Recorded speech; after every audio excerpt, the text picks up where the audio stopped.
வணக்கம்.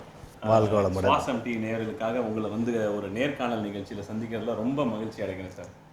சார், இப்போ banana leaf அப்படிங்கிறது வந்து இன்னைக்கு ஒரு பெரிய நிறுவனமாக வளர்ந்துருக்கு. ஆரம்ப காலம் அப்படிங்கிறது ஒன்று இருக்கும். அப்படிங்கிறது எந்த வருஷம் இந்த பனானா லீஃப் ரெஸ்டாரண்ட் ஆரம்பிக்கப்பட்டது, எவ்வளவோ தொழில்கள் இருந்தது, ஆனால் நீங்கள் வந்து இந்த ஃபுட் இண்டஸ்ட்ரி அப்படிங்கிற ஒரு மிகப்பெரிய ஒரு இண்டஸ்ட்ரியில் கையில் எடுத்ததுக்கான காரணம் என்னன்னு நேயர்களுக்கு சொன்னீங்கன்னா அவங்களுக்கு உற்சாகப்படுத்துகிற மாதிரி இருக்கும் சார். சந்தோஷம். பனானா லீஃப் நிறுவனம் 1987 நாங்கள் தொடங்கினோம். என்ன தொழிலுங்கிறத விட நான் கல்லூரியில் படிக்கும்போது ஒரு உணவகம் பண்ணணும், அமராவதி ரெஸ்டாரண்ட் அடிக்கடி போய் சாப்பிடும்போது என்ன இருந்தது, சூழ்நிலைகள் கிராமத்துலேருந்து திருச்சிக்கு வந்த உடனே ஏதாவது பண்ணணுங்கிற ஒரு சூழ்நிலை, அதனால் உணவகம் பண்ணுவோன்னு சொல்லி முடிவெடுத்து ஸ்டார்ட் பண்ணோம். ஆனால் நீங்கள் படித்தது வளர்ந்ததெல்லாம் எங்கே சார்? நீங்கள் உங்களோட ப்ராட்டப் அப்படின்னு சொல்லுவாங்கல்ல. ஆமாங்க. அது எந்த ஊரில் எங்கே எப்படி வந்தீங்க?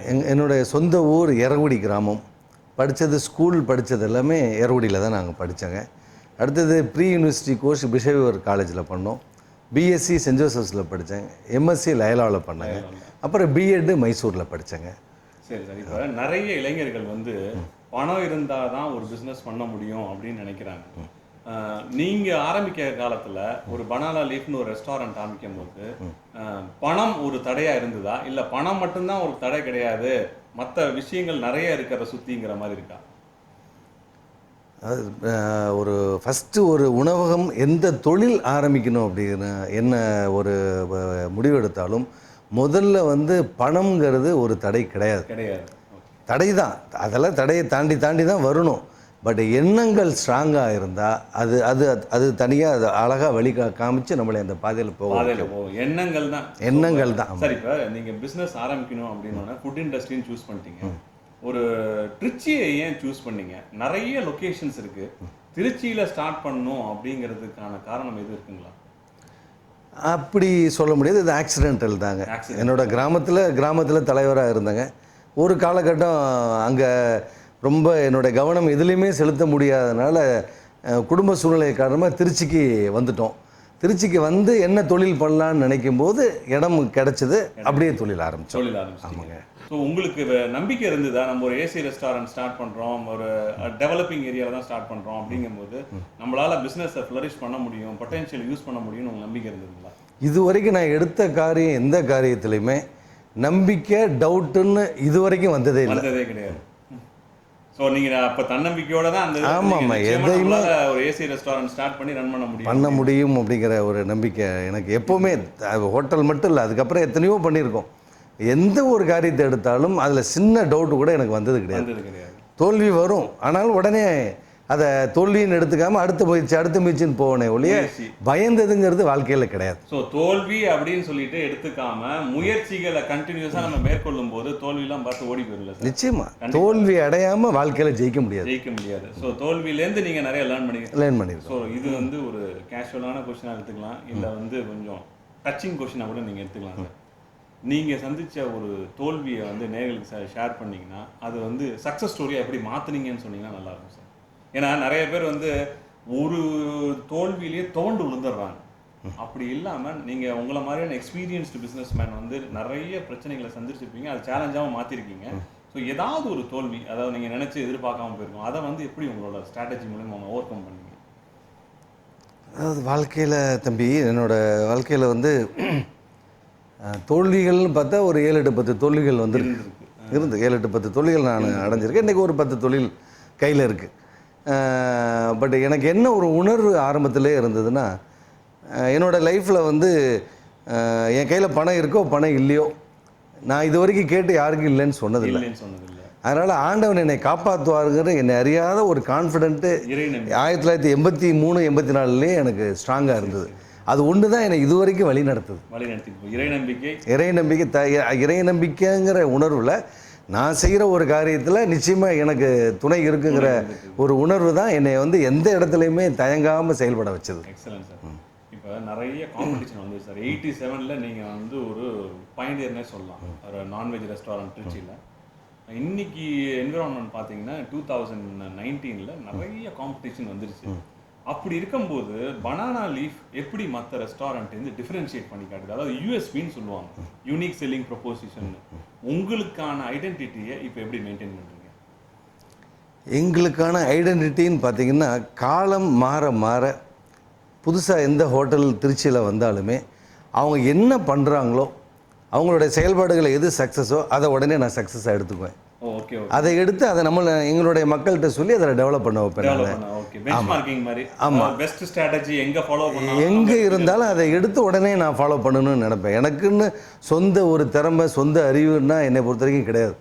என்னை சுற்றி இருக்கிற நல்லது எதுவோ அதை உடனே எடுத்து நான் பயன்படுத்தணுங்கிற உணர்வு. அதாவது ஒரு நேர்கள் முன்னாடி, சுவாசம் டிவி நேர்கள் முன்னாடி இதை சொல்கிறதுக்கே ஒரு தன்னம்பிக்கை வேணும் சார். ஏன்னா நிறைய பேர் வந்து நான் வந்து ஸ்ட்ராட்டஜியை டெவலப் பண்ணுறேன், அப்படி பண்ணுறேன்னு சொல்கிற மத்தியில் மற்றவங்கள்ட்ட எது நல்லா இருக்கோ அதை நான் எடுத்துக்கிட்டு நான் பண்ணுறதுல எந்த ஒரு தயக்கமும் இல்லாமல் நீங்கள் சொல்கிறீங்க பார்த்தீங்களா, அதுலேயே ஒரு பெரிய சக்ஸஸ் இருக்குது சார். ஏன்னா நிறைய பேர் அதை ஒத்துக்க ஆரம்பிச்சிட்டாங்கன்னா ப்ளஸ் அண்ட் மைனஸ் எல்லாத்துக்குமே இருக்கும். ஸோ அதை ஒத்துக்க ஆரம்பிச்சிட்டாங்கனாவே சக்ஸஸ்ங்கிறது உங்கள் மூலிமா நேர்களுக்கு தெரிஞ்ச ரொம்ப சந்தோஷம். ஓகே, நன்றிங்க. இப்போ நீங்கள் உங்களுக்கு ரெஸ்டாரண்ட் பிஸ்னஸ் மட்டும்தான் இருக்குங்களா, இல்லை வேறு ஏதாவது பிஸ்னஸஸ் இருக்குங்களா? ரெஸ்டாரண்ட் இல்லாமல், அதாவது நிறைய பிரான்ச்சஸ் ஓப்பன் பண்ணியிருக்கீங்க, அது வேறு விஷயம்.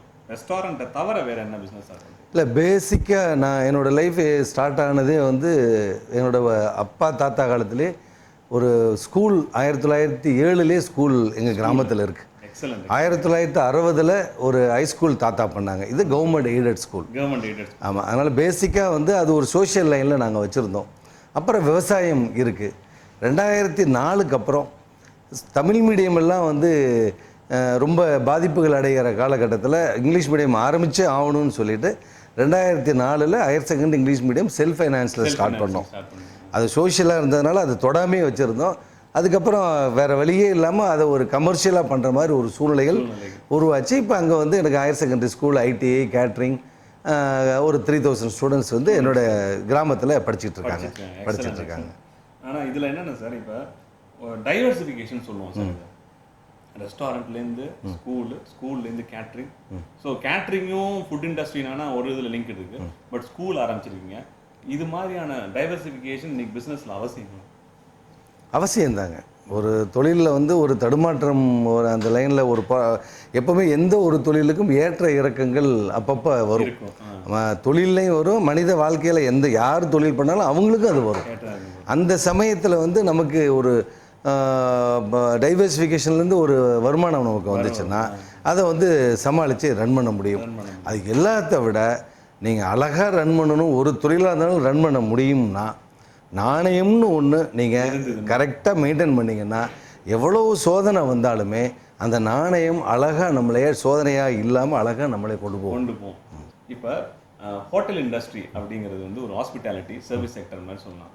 உங்கள் ஹோட்டலுக்கு நானே ரெஸ்டாரண்ட்டுக்கு வந்திருக்கேன். அங்கே உள்ள சர்வ் பண்ணுறவங்கலாம் பார்த்தீங்கன்னா ரொம்ப ரொம்ப ஒரு ஹாஸ்பிட்டாலிட்டி டு த கோர். வந்தவங்களை வரவேற்கிறது, அவங்கள உபசரிக்கிற விதம் இருக்கும் பார்த்தீங்களா, எக்ஸலண்ட்டாக இருக்கும். அவங்களுக்கு எதுவும் ஸ்பெஷல் ட்ரைனிங் மாதிரி நீங்கள் கொடுக்குறீங்களா? அது ஸ்பெஷல் ட்ரைனிங்னு சொல்ல முடியாதுங்க. நானே எனக்கு பேச ரொம்ப பிடிக்கும். நிறைய காலேஜஸ்ஸு, ஸ்கூலு எல்லாத்துலேயும் நான் பேசுவேன். என்னை பொறுத்தவரை என்னோடய ஹோட்டலில் இருக்கக்கூடிய ஊழியர்கள் எல்லாருக்குமே தொடர்ந்து காலையில் எந்த ஹோட்டலையோ போய் உட்காந்து 1 மணி நேரம் அவங்களுக்கு என்னோட செய்திகளை, தன்னம்பிக்கையாக வாழணும், மகிழ்ச்சியாக வாழணும் அப்படிங்கிறத என்னுடைய ஊழியர்களுக்கு அவங்களுக்கு மீட்டிங் போட்டு நான் பேசிக்கிட்டே இருப்பேன். அப்போ சர்வீஸை பற்றியும் பேசுவேன், மெயினாக அவங்க வாழ்க்கையை பற்றி பேசுவோம், அதுக்கப்புறம் சர்வீஸை பற்றி பேசுவோம். இது தொடர்ந்து பல வருஷமாக நடந்துக்கிட்டே இருக்கு. அதனால் நாங்களும் பண்ணுற எந்த கஸ்டமர் வந்தால் எப்படி கவனிக்கிறோங்கிறத பார்ப்போம். அந்த ட்ரைனிங் பர்சனலாக ட்ரைனிங்னு சொல்லலாம். எனக்கு அவங்க ட்ரெயினர்னு சொல்லலாம். வெளி உலகத்தில் போய் நான் நிறைய பேசுகிறதுக்கு அவங்கள்ட்ட தான் நான் ட்ரைனிங் எடுத்துக்கிட்டு இருக்கேன்னு சொல்லலாம். அந்த இது படிப்படியாக மாற்றங்கள் அப்படியே சர்வீஸ் இண்டஸ்ட்ரி எனக்கு ஒரு பெரிய ஸ்பார்க்கானது. ஒரு 20 வருஷத்துக்கு முன்னாடி ஒரு ட்ரஸ்ட் மீட்டிங் போயிருந்தேன். அங்கே வந்து தொழிலை பற்றி எக்ஸாம்பிள் கொடுக்கும்போது ஹோட்டல் இண்டஸ்ட்ரியை பற்றி எக்ஸாம்பிளாக கொடுத்துருந்தாங்க. அதை நான் பார்க்கும்போது டேஸ்ட்டை விட டேஸ்ட்டுக்கு 16%, சர்வீஸுக்கு 52% கொடுத்துருந்தாங்க. அந்த மனசில் பதிஞ்ச உடனே சர்வீஸ் ரொம்ப முக்கியங்கிற ஆழமாக எனக்கு தோணுச்சு. அதை என்னுடைய ஊழியர்களுக்கு நம்ம வந்தாங்கன்னா வணக்கம், வாழ்க வளமுடன் அப்படின்னு சொல்லி அவங்க மனசு நோகாமல் நடந்துக்கணும். அவங்ககிட்ட எல்லாருமே சொல்கிறது, நம்ம உணவு விட்டு வெளியில் போகும்போது அவங்க கோயிலுக்கு போயிட்டு வந்த திருப்தி என்னவோ அந்த திருப்தியை நம்ம கொடுக்கணும். நம்ம இப்போ நம்மளுடைய தொழில்கூடத்தை கோயிலாக மாற்றுவோம் அப்படிங்கிற உணர்வோடையே தான் என்னுடைய டாபிக் எல்லாமே இருக்கும். அது அப்படியே படிப்படியாக அவங்க வந்து ஒரு 50% வந்து அந்த பாதையில் வந்துட்டு இருக்காங்க. Very good sir. இன்னொன்று, நான் உங்களோட ஊழியர்கள்ட்ட உரையாடி இருக்கேன் சார். அப்போ அவங்க சொன்ன ஒரு விஷயம் என்னன்னா, உள்ளுக்குள்ள ரெஸ்டாரண்ட் உள்ள காலைல வந்தோடனே ஒருத்தர் ஹேண்ட் ஷேக் பண்ணணும், ஒருத்தரோட கையை வந்து இன்னொருத்தர் வந்து பிடிச்சி ஹேண்ட் ஷேக் பண்ணணும், எல்லா எம்ப்ளாயிஸுக்கும் அது மாதிரியான ஒரு மோட்டிவேஷன் வந்து நீங்கள் ஃபாலோ பண்ண சொல்லியிருக்கீங்கன்னு. ஆமாங்க. இது வந்து பெரிய பெரிய இண்டஸ்ட்ரீஸில் வந்து ஒரு கோச்சிங் ப்ரோக்ராமே நடத்திட்டு இருக்காங்க. உங்களுக்கு எப்படி இந்த ஐடியா சொல்லுங்க சார், ஒருத்தர் ஹேண்ட் ஷேக் பண்ணணும் அப்படிங்கிறது? 2003 வந்து ஒரு என்னோடய மேனேஜர் பேசியிருக்கும்போது டெல்லியில் அப்படி பண்ணுவாங்கன்னு சொன்னார். சரி சரி. நான் எப்போ அடிக்கடி மீட்டிங் போடுறோம், ஹோட்டல் மீட்டிங் போட்டு எல்லோரும் நாளையிலேருந்து கை கொடுக்கணும்னு சொல்லிட்டு ஒரு பாலிசியை சொல்லிட்டேன். அன்றைக்கி இரவு ராத்திரி தூக்கம் வரல. அன்றைக்கி ராத்திரி இதை சொல்லிட்டோமே, இது நடக்கணுமே அப்படின்னு யோசனை பண்ண ஆரம்பித்தேன். அடுத்த நாள் காலையிலேருந்து நான் எல்லாரையும் தேடி போய் கையை கொடுத்தேன். பட்டு ரெஸ்பான்ஸ் அந்தளவுக்கு எல்லாருக்கும் ஒன்றும் புரியல. பட் அந்த பழக்கம் நடைமுறைப்படுத்துறதுக்கு அவங்க வந்து அதை அடுத்த நாள் தேடி கொடுக்குன்னு நான் எதிர்பார்க்கல. நான் ஒவ்வொருத்தருக்கு நானே கொடுத்துட்டு போக ஒரு 10 வருஷம் ஆச்சு அதை நடைமுறைப்படுத்துறதுக்கு. யாரையும் கொடுக்கணும்னு நான் சொல்லவும் இல்லை. நீங்கள் கம்பல்சரியாக கொடுக்கணும் அப்படின்னு நான் இது வரைக்கும் சொல்லவும் இல்லை. நான் கொடுக்க ஆரம்பித்து கொஞ்சம் கொஞ்சமாக நடைமுறை வர ஆரம்பிச்சது. அதுக்கப்புறம் அப்படியே பழக்கத்தில் காலப்போக்கில் அவர்களே பழகிட்டாங்க. இது வந்து என்னென்னா சார், பெரிய ஸ்ட்ராட்டஜி நீங்கள் ஃபாலோ பண்ண என்னென்னா ஈகோ ஃப்ரீ அப்படின்னு சொல்லுவாங்க சார். ஒருத்தரை கை கொடுத்தும் போது அவங்களுக்குள்ளே இருக்கக்கூடிய அந்த இன்டர்பர்சனல் ரிலேஷன்ஷிப் வந்து ஸ்ட்ரென்தன் ஆகும். ஸோ இன்னைக்கு ஒரு காலகட்டத்தில் வந்து ரொம்ப முக்கியமான ஒரு டெக்னிக்கை நீங்கள் ஃபாலோ பண்ணியிருக்கீங்க. இன்னொரு விஷயம் என்னென்னா சார், ரெஸ்டாரண்ட் அப்படின்னு வரும்போது இதுக்கு வந்து சீசன் உண்டுங்களா, இல்லை எல்லா நாளுமே சீசனா? ஆஃப் சீசன் எது இருக்கு? சீசன் வருஷத்தில் 12 மாதத்தில் பார்த்தீங்கன்னா 5 மாதம் வந்து டல்லாக தான் இருக்கும். 5 மாதம்? ஆமாம். பிஸ்னஸ் கொஞ்சம் டல்லாக இருக்கும். கிட்டத்தட்ட 6-7 மாதம் தான் பிஸ்னஸ் நல்லாயிருக்கும். ஏன்னா நம்ம தமிழ்நாட்டை பொறுத்த வரைக்கும் அமாவாசை, நிறைய ஃபங்க்ஷன்ஸு, இந்த மாதிரி ஒரு எக்ஸாம் டைமு, மார்கழி மாதம், சபரிமலை சீசன், இந்த மாதிரிலாம் இருக்கிறாங்க. 4-5 மாதம் வந்து சீசன் டல்லாக தான் இருக்கும். ஸோ அந்த மாதிரியான நேரத்தில் உங்கள் ஊழியர்களுக்கு இப்போ ஒரு சீசன் போது ஒரு 50-60 பேர் வேலை செய்கிறவங்க போது டைட்டாக இருக்கும், எல்லாம் ஒரு டேபிள் கவனிக்கிறது. இப்போ ஆஃப் சீசன் வரும்போது அந்த ஊழியர்களுக்கு என்ன மாதிரியான ஜாப் ரொட்டேஷன் நீங்கள் பண்ணுவீங்க? ஏன்னா அவங்க ஐடியில் இருந்தாங்கனாலும் தப்பு. அப்போ ஏதாவது ஒரு வேலை கொடுக்கணும்னு தோணும் போது என்ன மாதிரியான வேலைகள் நீங்கள்? அந்த மாதிரியான நேரத்தில் வந்து மாஸ்டர் வந்து அசிஸ்டன்ட் மாஸ்டர்ஸுக்கெலாம் ட்ரைனிங் கொடுக்க சொல்லுவேன். நிறைய புது ஐட்டங்களை கற்றுக் கொடுக்கறதுக்கு சொல்லுவோம். ப்ளஸ் வந்து இங்கே இவங்களுக்கு கேப்டன் சூப்பர்வைசர்ஸ் அவங்களுக்கும் வந்து ஒரு ட்ரைனிங் அவங்களுக்குள்ளேயே கொடுக்க சொல்லுவாங்க. இதுதான் நடைமுறைப்படுத்துகிறவங்களே. மற்றபடி அவங்க ஃப்ரீயாக தான் இருப்பாங்க. அன்சீசனில் பார்த்திங்கன்னா ஒரு டேபிளில் கூட இல்லாமல் எல்லாருமே ஃப்ரீயாக கூட இருப்பாங்க. அது தவிர்க்க முடியாதது. சார், இப்போ இவ்வளவு பிஸ்னஸ் நீங்கள் ரன் பண்ணுறீங்க. இன்னைக்கு வந்து சின்ன எல்கேஜி பிள்ளைங்களை போட்டால் கூட கேட்டால் கூட என்ன சொல்கிறாங்கன்னா, ஸ்ட்ரெஸ் இருக்குது, பாட சுமைகள் அதிகமாக இருக்கனால எனக்கு ஸ்ட்ரெஸ் இருக்குங்கிறாங்க. இப்போ உங்களுக்கு அது மாதிரியான ஸ்ட்ரெஸ் இல்லை ஒரு ப்ரெஷரை நீங்கள் ஃபீல் பண்ணிருக்கீங்களா? இன்றைக்கி இந்த பிஸ்னஸ் போகுது, நாளைக்கு அவரை பார்க்கணும், அந்த பிஸ்னஸில் அவ்வளவு முதலீடு பண்ணியிருக்கோமே என்ன ஆகும் அப்படிங்கிற மாதிரி ஒரு ஸ்ட்ரெஸ். ஏன்னா இன்றைக்கி எல்லா லெவல்லையுமே ஒரு ஸ்ட்ரெஸ்ன்னு ஃபீல் பண்ணுறோம். உங்களுக்கு இந்த ஸ்ட்ரெஸ்ஸை பற்றின தாட் ப்ராசஸ் எப்படி? ஸ்ட்ரெஸ்ஸுங்கிறது எல்லாத்துக்குமே அந்த ப்ராப்ளத்தை ஃபேஸ் பண்ணும்போது வரும், அதை பற்றி நினைக்கும் போது வரும். ஆனால் அது ரொம்ப நேரம் அதில் நிற்கக்கூடாது. அதுலேருந்து நம்ம வெளியில் வந்துடுவோங்கிற உணர்வோட டக்குன்னு மைண்டை சேஞ்ச் பண்ண பழகிட்டோம்னா அந்த ஸ்ட்ரெஸ்ஸுங்கிறது நமக்கு இருக்காது. ப்ராக்டிஸ் வந்து என்னென்னாங்க, அந்த ஸ்ட்ரெஸ் வர நேரத்தில் கொஞ்சம் ஃபீல் பண்ணுவோம். அடுத்து மைண்டை நம்ம கொஞ்சம் ரெஸ்ட் எடுத்துகிட்டு அடுத்து நம்ம உடனே கான்ஃபிடென்ட் தாட்டை நம்ம கொண்டு வரணும். இது எல்லாத்துக்குமே பேசிக் என்ன தெரியுங்களா? இலக்குன்னு ஒன்று. நான் 60 வயசில் நான் எப்படி வாழ்க்கையை வாழணும் அப்படிங்கிற இலக்குன்னு ஒன்று லைஃப்பில் நம்ம ஃபிக்ஸ் பண்ணிட்டோம்னா இதெல்லாம் இன்றைக்கி நடக்குது, நாளைக்கு இது மாறிடும், நாளைக்கு வேறு மாதிரி வரும். ஆனால் நம்ம அந்த இலக்கு நோக்கி பயணம் செய்கிறோம் அப்படின்னு அந்த வியூகம் நமக்கு கரெக்டாக இருந்ததுன்னா இதெல்லாம் வந்து ஆந்தி வேலை போகக்கூடிய நிகழ்வுகளாக தான் இருக்கும். அது இல்லாமல் இருக்கிறதுனால தான் எல்லாருமே, எனக்குன்னு மட்டும் இல்லை, நான் எல்லா இடத்துலையும் போகிற இடத்துல எல்லா இளைஞர்களுக்கும் சொல்கிறது என்னென்னா, எல்லா மனிதர்களுக்குமே ஈவன் 60 இயர்ஸ் இருக்கக்கூடிய வயசானவங்களுக்கு கூட அவங்களுக்கு வாழ்க்கையில் இலக்கு இருக்கணும். அந்த இலக்குன்னு ஒன்று இருந்தால் தான் அதை நோக்கி பயணம் செய்யும்போது தான் அவங்க வாழ்க்கையை அவங்க நடத்துகிறாங்க. அது இல்லாமல் அவங்க அதை சந்தோஷமாக இன்ட்ரெஸ்டாக செயல்பட முடியும். அது இல்லாத சூழ்நிலைகள் தான் ஒரு பயம்னு வந்த உடனே ஐயோ என்ன ஆகிடுதோங்கிற பயம், நமக்கு அடுத்து என்ன ஆகுமோங்கிற உணர்வுகள், இது எல்லாமே அவங்கள செயல்பட விடாமல் பண்ணும். அதனால் நான் வாழ்க்கையில் என்னோடய சக்ஸஸுக்கு ரீசன் அப்படின்னு முதல்ல பார்த்திங்கன்னா இலக்கு தான். எனக்கு 17-18 வயசுலேருந்தே இலக்குகளை நான் நிர்ணயம் பண்ண ஆரம்பித்தேன். அந்த இலக்குகள் தான் என்னை லீட் பண்ணிகிட்டு இருக்கு. தோல்விகள் வரும், தோல்விகள் வந்த உடனே அடுத்த இலக்கு வச்சிடணும். அடுத்த இலக்கு வச்சு உடனே ஐயோ போயிடுச்சே இனிமேல் இப்படி ஆகுமாங்கிற எண்ணமும் இருக்கக்கூடாது. உடனே அடுத்த இலக்கு தோல்வியோ வெற்றியோ இலக்கு வைக்கிறது மட்டும் நிப்பாட்டக்கூடாது. ஃபாஸ்ட் மூவிங் அப்படிங்கிறது உங்கள் இதில் எது சார் அதிகமாக? அதாவது ஒரு ரெஸ்டாரண்ட் ஒரு இது வந்து ட்ரேட்மார்க் மாதிரி இருக்கும். உங்கள் ரெஸ்டாரண்ட்டை பொறுத்த வரைக்கும் எது ரொம்ப அது மாறி மாறி வந்துக்கிட்டே இருக்குது 30 வருஷத்தில். அட் ப்ரெசென்ட் எங்களுக்கு ஃபாஸ்ட் மூவ்ங்கிறது பிரியாணி தான். நியர்லி 30 to 40% பிரியாணி தான் எங்களுக்கு சேல்ஸ். உங்கள் ஃபேமிலியோட டைம் ஸ்பெண்ட்ற நேரம் நிச்சயமாக உங்கள் பிஸ்னஸில் கான்சென்ட்ரேட் பண்ணும்போது குறையும். ஸோ அதை நீங்கள் எப்படி பார்க்குறீங்க? ஏதாவது சில விஷயங்களை இழந்துட்டோம் அப்படின்னு நினைக்கிறீங்களா? ஏன்னா இன்னைக்கு சக்ஸஸ்ஃபுல் பிஸ்னஸ் மேன் கேட்டிங்கன்னா காலையில் போனாங்கன்னு ஆஃபீஸுக்கு நைட்டு வர்றது 10-11 மணி ஆயிடுது. ஸோ ஃபேமிலியோட ஸ்பெண்ட் பண்ணுற நேரம் ரொம்ப குறைவாக இருக்குது. ஸோ அது நீங்கள் ஏதாவது இழந்துட்டோன்னு நினைக்கிறீங்களா அந்த விஷயத்தில்? ஒரு 2000 அந்த மாதிரி ஒரு காலகட்டத்தில் வந்து அந்த ஒரு எண்ணங்கள் கொஞ்சம் இருந்தது. குழந்தைங்களுடைய படிப்பும்போது இப்போ நம்ம சின்ன வயசில் ஃபஸ்ட்டு ஹோட்டலில் ஆரம்பித்த காலத்தில் வந்து நீங்கள் சொல்கிறது உண்மை. காலையில் 6 மணிக்கு போனோம்னா ராத்திரி 12 மணி வரைக்கும் அந்த சிந்தனை தான் இருக்கும். பட் ஒரு ஸ்டேஜ் 2000க்கு அப்புறம் வந்து பிள்ளைங்களுடைய நம்ம வாழணும், மனைவியோட வாழணும்னு சொல்லிட்டு கடந்த 10-15 வருஷமாக வந்து ஹோட்டல் பிஸ்னஸுக்காக நான் டயத்தை வந்து அதாவது குடும்பத்துக்காக நான் வந்து ஒதுக்குவேனே ஒழிய ஹோட்டல் எனக்கு செகண்டரியாக தான் இருக்குது. ரீசன் வந்து கான்ஃபிடென்ட் ஆன் மை பீப்புள். நான் போய் என்றைக்கும் கணக்கன் போய் நான் ஹோட்டலில் கணக்கு முடித்ததே கிடையாது. எல்லாமே அது சிஸ்டம் ஆட்கள் இருக்கு, அவங்க பாட்டு பார்த்துக்கிறாங்க. நான் இப்போ ஒரு ஹோட்டலுக்கு மாதம் 1 தடவை தான் 2 தடவை தான் ஒவ்வொரு ஹோட்டலுக்கும் போகிறேன்னே சொல்லலாம். நான் வெளிநாடே 4 மாதம் போனாலும் என்னோடய நிர்வாணம் வந்து கரெக்டாக போயிட்டுருக்குங்கிற ஒரு எனக்கு கான்ஃபிடென்ட்டு இருக்குது. அதே மாதிரி என்னுடைய மக்கள் இருக்காங்க.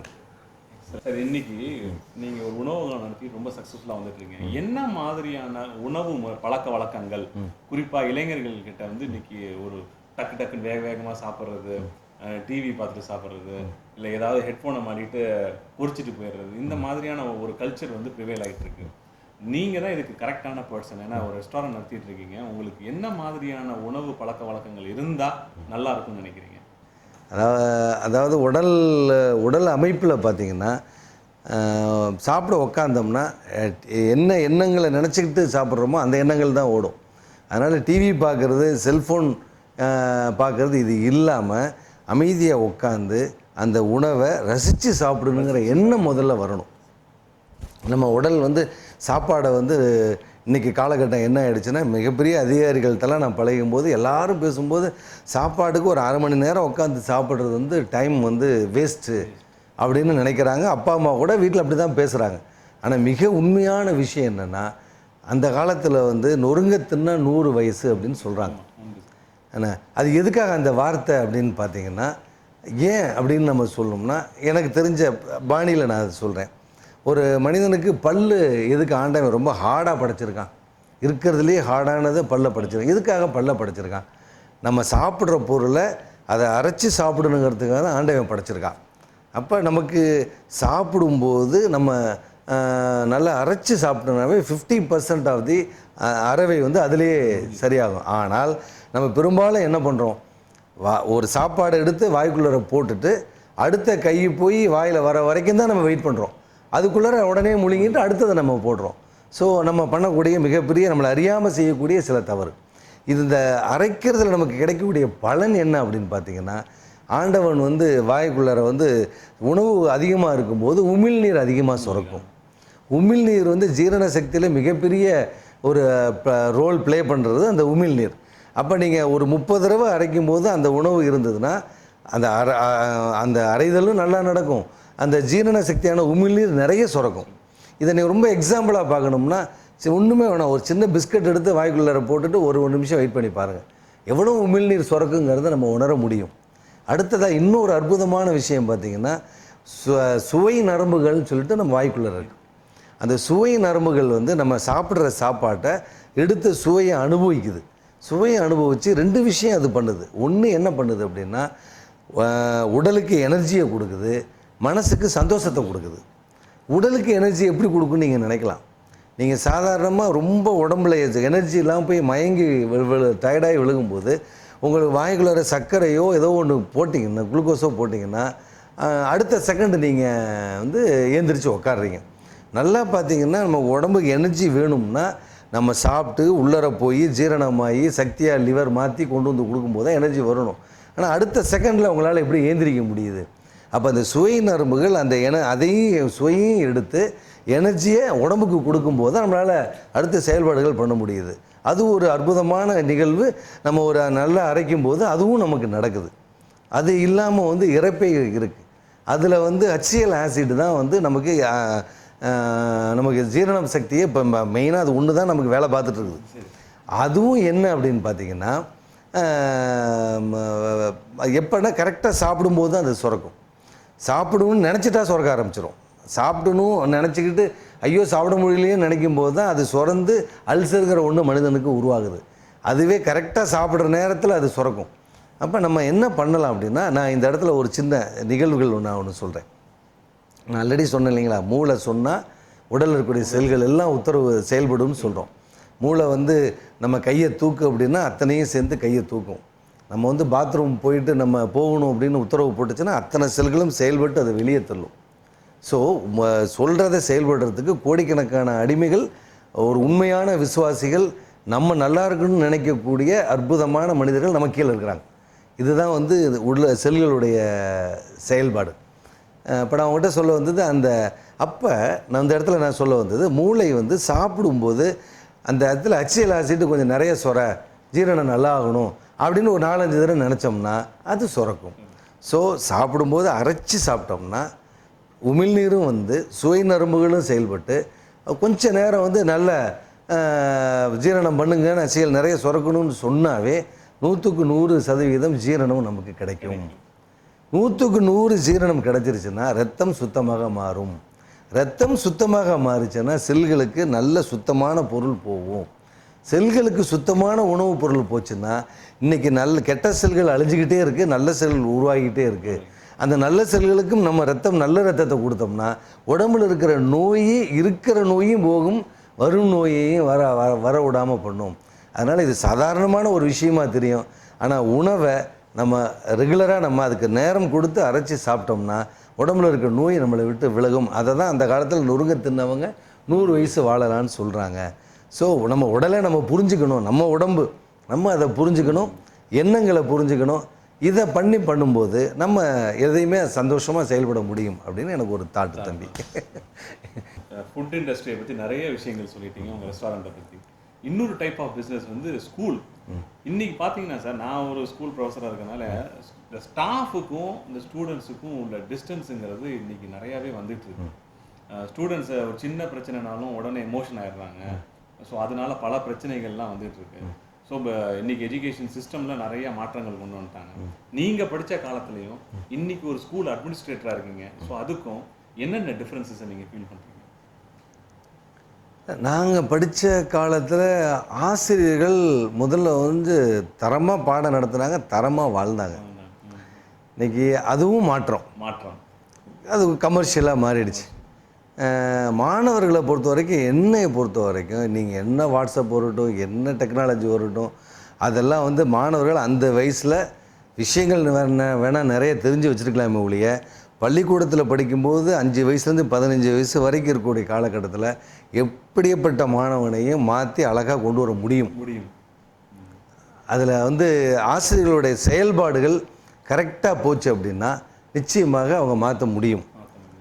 பட் ஆசிரியர்களுடைய செயல்பாடுகள் என்னவா இன்றைக்கி மனநிலை இருக்குதுன்னு பார்த்திங்கன்னா, அந்த காலத்தில் அப்படி இருந்தாங்களே, நான் படிக்கும்போது எனக்கு ஆசிரியர் இப்படி இருந்தாங்க, அதனால் ஏன்னா எனக்கு மாணவர்கள் இப்படி இல்லையேங்கிற ஒரு ஆதங்கமும், அடிக்கவும் முடியலையேங்கிறதுனால வார்த்தைகளை விட்டுட்டு கஷ்டப்படுத்துறது, கேப், அதனால் ஸ்டூடெண்ட்ஸுக்கு அவங்களுக்கு கேப் விழுகிறதும், அதனால் வந்தமா ஏதோ நடத்தினமா போனோமாங்கிற உணர்வுகளும் ஆசிரியர்களுக்கு வர ஆரம்பிச்சிருச்சு.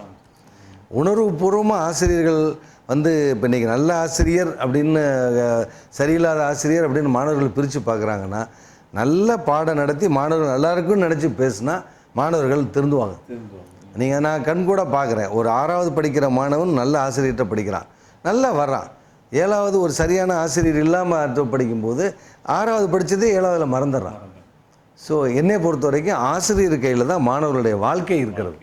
பட் இன்னும் 500 வருஷம் ஆனாலும் இது தான் நிதர்சனமான சிந்தனை என்னை பொறுத்த வரையிலும். என்னோடய பள்ளிக்கூடத்தில் எடுத்துக்கிட்டிங்கன்னா மாணவர்கள்ட்ட நான் எப்போவுமே ரொம்ப பாசமாக இருப்பேன். இந்த வாழ்க வளமுடன் அப்படின்னு கை கொடுக்குற பழக்கம் பள்ளிக்கூடத்தில் நுழைஞ்சேன்னா ஒரு 500-600 மாணவர்களுக்காக தேடி போய் கை கொடுத்துட்டு அதுக்கப்புறம் கிளாஸ் டீச்சர்ஸ் ரூமில் போய் எல்லா டீச்சர்ஸுக்கு நானே தேடி போய் வணக்கம் வாழ்க வளமுடன் சொல்லிவிட்டு அப்புறம் தான் என்னோடய சீட்டில் போய் உட்காருவேன். அது ஏன் அப்படின்னா என்னை பொறுத்த வரைக்கும் அந்த நிறுவனம் ஓடுதுன்னா, ஹோட்டல் நிர்வாகம்னா அது ஓடுதுன்னா நான் மட்டுமே கொண்ட அமைப்பு கிடையாது. இது எல்லாத்துக்கும் உரிமையாளருங்கிற ஒரு ஓனருங்கிற எனக்கு பேர் இருந்தாலும் அந்த பேர் எனக்கு எப்படி வருது? இவங்களால தான் வருது. ஸோ இவங்க எல்லாரும் ஒரு அங்கம்தான், நானும் ஒரு அங்கம்தான். ஸோ அது நான் அவங்களுக்கு ஒரு நன்றி கடன் தெரியப்படுத்துகிற உணர்வோடு பண்ணிக்கிட்டு வருவோம். அப்போ மாணவர்கள் ரொம்ப பாசமாக பழகுவாங்க. அதே மாதிரி ஆசிரியர்களும் மாணவர்களும் கை கொடுத்துக்கணும் அப்படிங்கிற ஒரு பாலிசியை வச்சு அதை கொஞ்சம் ஸ்ட்ரெஸ் பண்ணி பண்ணுறேன். மாணவர்கள் ஆசையாக போய் பண்ணுறாங்க. ஆசிரியர்கள் கொஞ்சம் நல்ல ஆசிரியர்கள் சந்தோஷமாக எடுத்துக்கிறாங்க, சிலர் வேண்டாம் விருப்பாகவும் இருக்காங்க. இருந்தாலும் அவங்க கை தொடணும் அப்படிங்கிற உணர்வோட ஒரு ரூல் மாதிரியே போட்டு கூட பண்ணிக்கிட்டு இருக்கேன். அது ஒரு கொஞ்சம் நல்ல உறவுகள் உங்களுக்குள்ள வர வாய்ப்புகள் இருக்குது.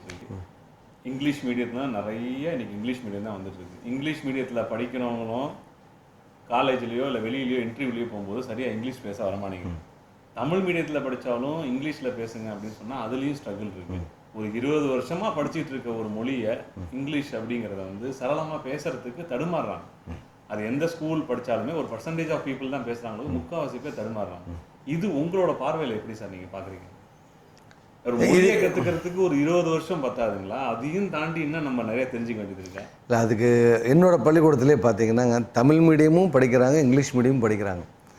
இதில் ஜென்ரலாக ஒரு ஸ்போர்ட்டிவாக இருக்கிறது, ஆக்டிவாக செயல்படுறது, எடுத்து கேட்குறதுக்கு உடனே பதில் சொல்கிறது எல்லாமே தமிழ் மீடியம் பசங்களுக்கு இருக்கிற அளவுக்கு இங்கிலீஷ் மீடியம் பசங்களுக்கு இல்லை. Tamil medium government aided school நாங்கள் வந்து டீச்சர்ஸ் வச்சு பண்ணி கொடுத்துட்ருக்கோம். அதை விட கஷ்டப்பட்டு இங்கிலீஷ் மீடியத்தில் டீச்சர்ஸ் நடத்துகிறாங்க. ஆனாலும் இங்கிலீஷ் ஸ்டூடெண்ட்ஸுக்கிட்ட அந்த ஒரு ஆக்டிவ்னஸ்ஸு அது இல்லை. அது வந்து கண்கூட பார்க்குறேன். அதுக்கு ஒரு காரணம், நான் இப்போ இது கமர்ஷியலாக அதை பண்ணுறோம், வேறு வழி இல்லை பண்ணுறோம் அப்படின்னாலும் உண்மையான ரீசன்னு பார்த்தீங்கன்னா இங்கிலீஷ் மீடியத்தில் சொல்லிக் கொடுக்கக்கூடிய ஆசிரியர்களுக்கு முதல்ல அவங்களுக்கே முழுமையான புரிதல் இல்லை. எல்லாமே ஓரளவு மீடியம் ரேஞ்சில் தான் சேலரி கொடுத்து டீச்சர்ஸை கூட்டிகிட்டு வந்து போடுறோம் இல்லை. அதனால் அவங்களும் வந்து திருப்பி பழைய பாணியில் தமிழ் பாடத்தை கடம் வச்சு பாடம் சொல்லி கொடுத்த மாதிரி இங்கிலீஷில் இன்றைக்கி 80% கடம் பண்ணி படிக்கிற பசங்க தான் நிறைய வர்றாங்க. அது இல்லாமல் சார் சொன்னதில் ஒரு முக்கியமான பாயிண்ட், இந்த பேச தெரியல அப்படிங்கிறதுல நான் இப்போ ரீசெண்டாக 2 days பேக் தான் நான் ரியலைஸ் பண்ணேன். அதாவது அந்த காலத்தில் மாணவர்களை வந்து வீட்டிலேயே அப்பா அம்மா வந்து சத்தம் போட்டு படிக்க சொல்லுவாங்க, ஆசிரியர்கள் கிளாஸில் சத்தம் போட்டு பாடத்தை படிக்க சொல்லுவாங்க. இன்றைக்கி வந்து பள்ளிக்கூடத்துலேயும் அது நடக்கிறதில்ல, வீட்லேயும் நடக்கிறதில்ல. அப்போ நடக்கிறதுலையுமே அவனுக்கு எப்படி உச்சரிப்பு வரும்?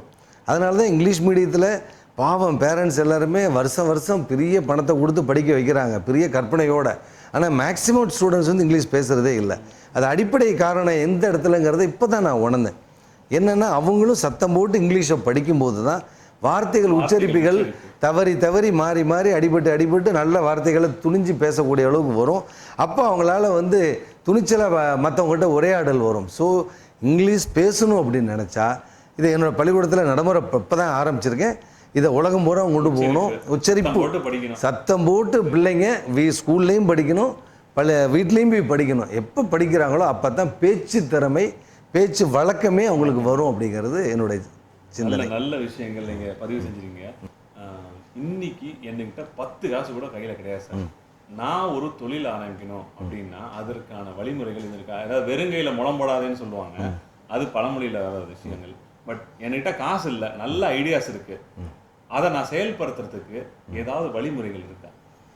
வாழ்க்கையில் தொழில் ஆரம்பிக்கிறதுக்கு எந்த செயல்பாட்டுக்கும் நீங்கள் சார் கேட்டது பணம் அவங்ககிட்ட இல்லை, அப்போ என்ன வழியில் பண்ண முடியும்னு கேட்குறீங்க. என்ன எப்படி இருந்தால் ஒரு என்னையை பொறுத்த வரைக்கும் சொல்கிறது கான்ஃபிடென்ட் ஒன்று தாங்க. நான் இதை பண்ணணும்னு அப்படிங்கிற என்ன உணர்வுகள் அவங்களுக்கு ஸ்ட்ராங்காக இருந்ததுன்னா அதுக்கு உண்டான முயற்சியை எடுக்க ஆரம்பித்தாங்கன்னா அந்த முயற்சி எந்த அளவுக்கு அதிகமாக எடுக்கிறாங்களோ அந்த அளவுக்கு எல்லாமே கூடி அவங்கள நோக்கி வரும். அவங்களுடைய செயல்பாடுகள் இப்போ நான் ஆல்ரெடி சொன்னேன் இல்லையா, நாணயம் கரெக்டாக இருக்கிறோங்கிற ஒரு இதை ப்ரூஃப் பண்ணி கொண்டு போயிருந்தோம்னா நம்மளைய நம்பி வருவாங்க. அடுத்தது நம்மளுடைய எல்லாருக்கிட்டையும் போயிட்டு நம்ம உண்மையாக பேசி உன்னுடைய செயல்பாடுகளை பார்க்கும்போது உடனே எல்லோரும் வராட்டி நீங்கள் முயற்சி எடுத்துக்கிட்டே இருக்கணும். முயற்சி வந்து 4 தடவை 5 தடவை முயற்சி எடுத்துகிட்டு யாரும் சரியாக எனக்கு ரெஸ்பான்ஸ் இல்லை அப்படின்னா எல்லாருமே 2-3 நிகழ்வுகளையே விட்டுறாங்க. அந்த முயற்சி விடாமல் பண்ணிக்கிட்டே இருந்தால் நிச்சயமாக அதுக்கு ஒரு வழி பிறந்தே தீரும். அதை நான் நிறைய வாழ்க்கையில் நான் வந்து அனுபவிச்சிருக்கேன். நான் இன்னுமே கண்ணுக்குமே தெரியாத என்னோடய வாழ்க்கையில் நான் நிறைய விஷயங்களை நான் வந்து அனுபவிச்சிருக்கேன். முயற்சி ஒன்று தான், பணமெல்லாம் தேடி வரும், ஆட்கள் தேடி வருவாங்க. நீ உங்கள்கிட்ட வேண்டியது நம்பிக்கை, உண்மை, நாணயம்.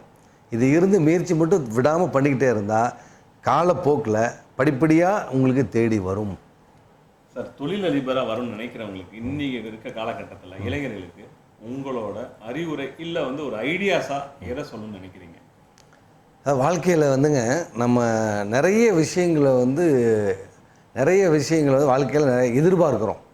நம்ம எதிர்பார்க்குற விஷயங்களில் நடக்கிறது அதிகமாக, நடக்காதது அதிகமாக அப்படின்னு பார்த்தா நிறைய பேர் நடக்கிறத விட நடக்காதது தான் அதிகம்னு சொல்லுவாங்க. அப்போ நடக்காதது அப்படின்னா அதை நம்ம என்ன பண்ணுறது? ஒரு சின்ன சூழ்நிலை. அதை 2 விதமாக பார்க்கலாம். ஒன்று வந்து அதை ஏற்றுக்கொள்ளுதல், இன்னொன்று அதை ஏற்றுக்கொள்ளாமல் இருக்கிறது. நம்ம நடக்காததை நம்ம மனசு லெவலில் ஏற்றுக்க முடியலன்னா நம்மளுடைய மனநிலை என்ன? ஏற்றுக்க முடியலன்னா ஏன் இப்படி நடந்துச்சு, ஏன் எனக்கு மட்டும் நடக்குது, ஏன் எனக்கு இப்படி ஒரு சோதனை அப்படிங்கிற மாதிரி ஒரு சோகமான சூழ்நிலையை சுற்றியே நம்ம வந்துக்கிட்டு இருப்போம். அதுவே அந்த நிகழ்ச்சியை ஏற்றுக்கிட்டோம் அப்படின்னா அதை ஒரு சில மணித்துளியில் மறந்துட்டு அடுத்த வேலையை பார்ப்போம். இதுதான் வாழ்க்கையில் நம்ம ரொம்ப ரொம்ப முக்கியமான. இதை வந்து சின்ன 3 விஷயங்கள் சொல்லலாம். ஒன்று வந்து இப்போ நல்லா பார்த்திங்கன்னா, ஒரு வாழ்க்கையில் நம்ம எதிர்பார்க்கறது நடக்கலைன்னொன்னே நமக்கு ஐயோ நடக்கலையே, அது என்ன நடக்க போதோ அப்படின்னு ஒரு பயம் ஒன்று வரும். அந்த பயம்னு ஒன்று வந்துருச்சுன்னா அடுத்து நம்ம ஒவ்வொரு செயலும் பார்த்திங்கன்னா தவறாகவே நம்ம பண்ணிகிட்டு இருப்போம். அதுவே ஏற்றுக்கொள்ளுதல். ஏற்றுக்க முடியலன்னா அந்த நிலைமை. ஏற்றுக்கிறதுனா என்ன அப்படின்னு பார்த்திங்கன்னா, நம்ம ஹிமாலயாஸ் போகிறோம், நம்ம ட்ரெக்கிங் போகணுன்னு நினைக்கிறோம்.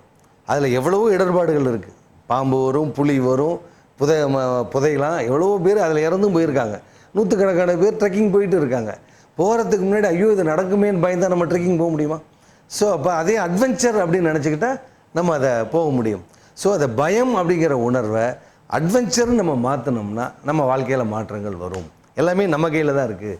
அடுத்ததாக வந்து எல்லாருக்கும் இருக்கக்கூடிய ஒரு தாட்டு பார்த்திங்கன்னா, நம்ம அண்ணன் தம்பி, பங்கு பங்காளி, கூட இருக்கிறவங்க யாராவது ஒருத்தர் சிறந்து நம்ம பக்கத்தில் இருக்கும்போது நம்ம அவங்கள நினச்சா நமக்கு ஒரு சின்ன ஒரு ஜெலசி தாட் வரும்.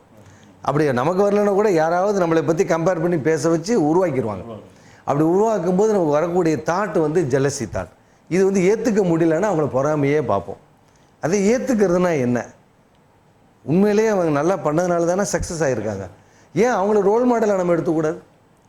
ஸோ இன்ஸ்டெட் ஆஃப் நீங்கள் ஜெலசியாக பார்க்குறத விட அவங்கள ரோல் மாடலாக பார்த்து அவங்கள நீங்கள் என்ன பண்ணுறாங்களோ அதை பண்ண ஆரம்பித்தா நம்ம நிச்சயமாக அவங்க என்ன அவங்க அடைஞ்சதையும் நம்ம அடைய முடியும். அதுக்கு மேலேயும் செஞ்சால் அவங்களையும் தாண்ட முடியும். ஸோ அதை நெகட்டிவாக பார்க்குறது ஜெலசி, பாசிட்டிவாக பார்க்குறது வந்து அவங்கள ரோல் மாடலாக எடுத்துக்கிறது. இப்போ எனக்கு அதை தான் நான் உங்கள்கிட்ட சொன்னேன். என்னோடய ஹோட்டல் லிஸ்ட்டில் திடீர்னு புதுசாக ஒரு ஹோட்டல் வந்து ஏதாவது ஒன்று பண்ணாங்கன்னா உடனே போய் பார்த்துட்டு அடுத்த நாளே இம்ப்ளிமெண்ட் பண்ணுவேன். என்னை பொறுத்தவரைக்கும் எது சக்ஸஸ் அதை பண்ணுவோம் அப்படிங்கிறத 2வது. 3வது, வாழ்க்கையில் எல்லாருக்கும் இருக்கக்கூடிய ஒரு சூழ்நிலை, நம்மளை நோக்கி ஒரு கோபம் வருது. கோபம் வந்ததை ஏற்றுக்கிறது, ஏற்றுக்காதது. நம்ம கோபம் வந்ததை ஏற்றுக்க முடியலைன்னா நம்மளும் கோவப்படும் போது வார்த்தைகளை விடுவோம், அவங்களும் வார்த்தைகளை விடுவாங்க. நடந்த நிகழ்ச்சி சாதாரண நிகழ்ச்சியாக இருக்கும். ஆனால் அந்த வார்த்தைகளை பற்றி நம்ம இப்படி பேசிட்டாங்களே, அவங்கள இப்படி பேசிட்டாங்களேன்னு அன்றைக்கி இரவு பூரா அதை நினச்சே கவலைப்படுவோம். இது சாதாரணமாக ஏற்றுக்க முடியலன்னு நடக்கிறது. அதுவே ஏற்றுக்கிறதுனா என்ன? மன்னிச்சிருங்க, அவங்களுக்கு நம்மளை புரியல இன்றைக்கி, இல்லாட்டி இன்னும் ஒரு நாளைக்கு நம்மளை அவங்க புரிஞ்சுக்குவாங்க, அவங்கள மன்னிச்சு விட்டுருவோம் அப்படிங்கிற மனநிலையை வச்சுக்கிட்டா முதல்ல நம்ம மனசு ஃப்ரீ ஆகும். மனசு ஃப்ரீ ஆகிறதோட மட்டுமல்ல, அதில் இருக்கக்கூடிய சீக்ரெட்டு பார்த்திங்கன்னா, நீங்கள் அந்த இடத்துட்டு மன்னிச்சிக்க முடியாததுக்கு என்ன மனநிலை வருதுன்னா, நம்ம ஒன்றும் பண்ணாமல் விலகி வந்துட்டோம்னா நம்ம ஏதோ தோற்று போயிட்டோம், நமக்கு அவமானம் அப்படிங்கிற உணர்வுகள் தான் நம்ம அவங்கள்ட்ட ஆர்கியூ பண்ணுறோம். அதே நீங்கள் வந்துட்டீங்க அப்படின்னா அடுத்த செகண்ட் அங்கே என்ன நடக்கும் அப்படின்னு பார்த்தீங்கன்னா, கோவமாக பேசினவர் ஐயோ நம்ம அவர் ஒன்றுமே பேசாமல் போகிறாரே, நம்ம எதை தப்பாக பேசிட்டோமான்னு தன்னை அவங்க ரியலைஸ் பண்ணுவாங்க. நீங்கள் அந்த இடத்த விட்டு போயிட்டு அடுத்த 10 நிமிஷம் கழித்து நீங்கள் பழகும்போது அந்த இடத்துல அவங்களே உணர்ந்து உங்கள்கிட்ட வந்து ஃப்ரீயாக பழகுவாங்க. ஸோ இதில் நம்ம வாழ்க்கையில் மிக முக்கியமான விஷயம், பயத்தை அட்வென்ச்சராக மாற்றுவோம், பொறாமையை வந்து ரோல் மாடலாக மாற்றி கொண்டு போவோம், கோவத்தை மன்னிக்க பழகுவோம். இந்த 3ஐயும் பண்ணிட்டோம்னா வாழ்க்கையில் மனுஷனுக்கு எந்த ஒரு செயல்பாடுகள்லையும் இடர்பாடுகளே வராது. எல்லாமே பாசிட்டிவாகவே தெரியும். நம்மளுடைய செயல்பாடுகள் எல்லாம் அருமையாக வளர்ந்து கொண்டு இருக்கும். அவ்வளோதான். சுவாசம் வெப் டிவி நேயர்களுக்கு வந்து நிறைய விஷயங்கள் வந்து உங்க மூலியமா வந்து ஷேர் ஆயிருக்கு. இதை நிச்சயமா இளைஞர்கள் பார்த்துட்டு இருக்க ஒவ்வொருவரும், இளைஞர்கள் மட்டும் இல்லாம சகல மாணவர்களும் இதனால பயனடைவாங்கிறதுல எந்த சந்தேகம் கிடையாது. நீங்க வந்து ஒரு ஆன்மீகவாதியாகவும் பேசுறீங்க, ஒரு ஹோட்டல் அதிபராகவும் பேசுறீங்க, ஒரு டாக்டர் மாதிரியும் பேசுறீங்க. ஒரு பன்முகம் பர்சனாலிட்டி கொண்ட நபரை நாங்க வந்து சந்திச்சதுல ரொம்ப பெருமையா இருக்கு. ரொம்ப சந்தோஷமா நேயர்களுக்காக டைம் இருக்குங்க சார். ரொம்ப தேங்க்யூ. என் உயிரோடு கலந்த சகோதர சகோதரிகளை வாழ்க வளமுடன். ஒரு நாளைக்கு ஒரு உதவி சொர்க்கம் நம்ம அருகில். மிக்க நன்றி.